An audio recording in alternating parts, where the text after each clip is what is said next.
Istri Bribka Arfan Saragih minta perlindungan ke LPSK karena mengetahui kasus penggelapan pajak.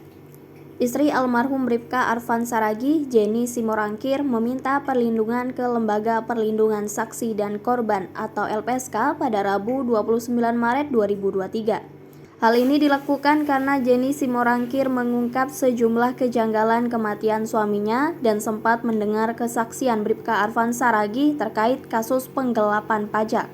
Kuasa hukum keluarga korban, Dolin Siahaan, menjelaskan pengajuan permohonan ke LPSK sudah dikirim secara online.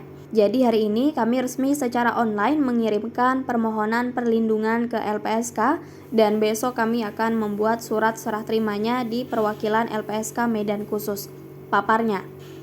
Menurut Dolin, sampai saat ini belum ada intimidasi yang diterima oleh keluarga korban. LPSK yang menawarkan terlebih dahulu untuk melakukan perlindungan ke Jenny Simorangkir. Hal ini dilakukan karena Jenny Simorangkir mengetahui orang-orang yang terlibat kasus penggelapan pajak. Untuk sementara istri almarhum saja, karena dalam hal ini dialah salah satu orang dan hanya satu-satunya orang yang mendengar cerita terkait penggelapan oleh Bribka AS dari Kapolres. Jelasnya, diketahui Bribka Arfan Saragih dinyatakan meninggal setelah meminum sianida karena diduga terlibat kasus penggelapan pajak kendaraan sebanyak 2,5 miliar rupiah. Selain Bribka Arfan Saragih, diduga ada 4 pegawai honorer Bapenda di UPT Samsat Pangururan Samosir yang terlibat kasus yang sama. Pihak keluarga telah meminta Kapolri turun tangan mengusut kasus ini karena ditemukan sejumlah kejanggalan.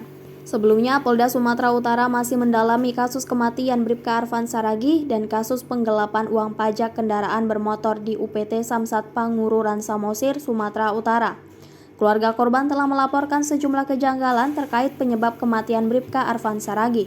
Selain itu, pihak keluarga korban juga melaporkan adanya dugaan pengancaman yang dilakukan oleh Kapolres Samosir AKBP Yogi Hardiman kepada Bribka Arfan Saragih ketika masih hidup.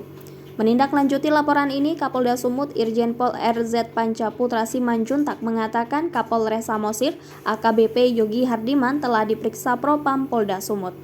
Kapolres Samosir sebelumnya yang kini menjabat sebagai Kapolres Pelabuhan Belawan AKBP Joshua Tampu Bolon juga diperiksa.